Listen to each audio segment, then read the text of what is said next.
Welcome to the workshop on giving instructions. How do you get children to listen and respond to you? This is a question that many parents and caregivers ask when interacting with their children. It can often be difficult to know how to get your child to follow through once you've asked them to do something. The following presentation will outline strategies and techniques to keep in mind. As adults, it is important to know our expectations prior to giving an instruction. First, we need to consider whether the expectation is realistic and geared to the child's ability. Think about what strategies you may want to use to help set your child up for success, especially if teaching a new skill. This can mean moving the garbage can a little closer to your child when asking him to throw something away, or laying out all of the necessary items if he is just learning how to wash his hands. When giving an instruction, it is important to expect follow-through. Avoid asking an instruction if you're not prepared to assist your child in completing the task if he has difficulty. Not following through tells your child that it is okay not to respond when asked to do something. This is a pattern that can be hard to break once it is established. If you ask him to do something and he does not respond, provide as much assistance as necessary to help him complete the request. When giving an instruction, one of the most important things to ensure is that you have your child's attention. Getting down to his level and using his name will help him understand that you are speaking to him. If your child is engaged in a play activity, consider giving a warning prior to the instruction. For example, 1 more minute, then tidy up. This may help reduce difficulties with transition and may assist with follow-through once the instruction is given. Even if he does not yet have the concept of time, he will begin to learn that he needs to start finishing his play when the warning is given. It is a good idea to state your request clearly, using words your child can understand. Consider whether or not he understands language concepts such as in, on, and under. You also want to make sure that your directions are brief, as sometimes your message can get lost among too many unnecessary words. Use a visual strategy to help your child understand. Visuals are any objects or materials that are used to enhance your spoken language and include gestures, photographs, objects, printed words, or picture symbols. You may wish to model the desired action or use objects or gestures to increase receptive language.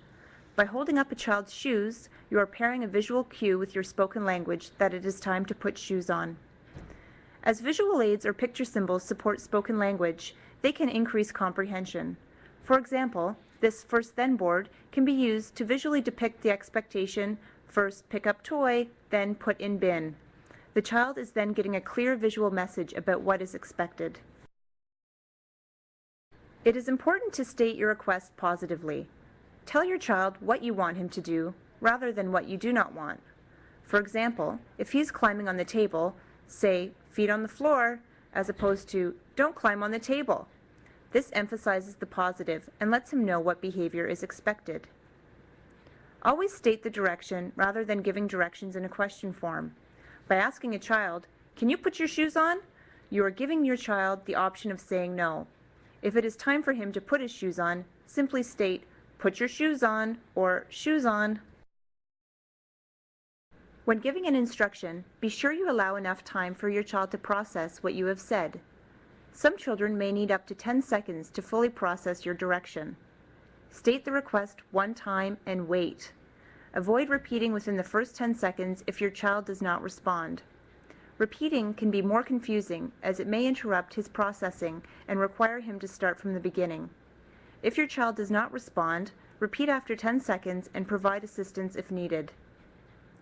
At times, it may be a good idea to provide a choice within a direction. For example, if your child is having difficulty completing the request, you may state, it's time to turn the TV off. Do you want to do it by yourself or do you want me to help you? This way, the expectation is set. However, he has some control over how it gets completed. This strategy works best when you are certain that your child understands the request but is having difficulty following through. When teaching your child a new skill or when giving new directions, it is essential to reinforce immediately when he attempts to follow through and again upon completion of the task. As adults, our paychecks are reinforcement for the work that we do. When someone gives us a compliment on a meal that we've cooked, we are being reinforced. It is important to remember that children need reinforcement too, as it motivates them to learn new skills and increases self-esteem. As each child is different, consider what may be motivating for your child. Social reinforcement, such as verbal, gestural, and physical praise, is often preferred as it is the most natural type of reinforcement. Verbal praise should always describe the behavior that is being praised. Simply stating, "Good girl, Sarah," does not provide the child with enough information about what it is that she has done well. If you describe the behavior itself, "Wow, Sarah, you tidied up," then she is clear about what you liked and therefore will be more likely to repeat that behavior in the future. At times, social reinforcement alone may not be motivating enough for your child.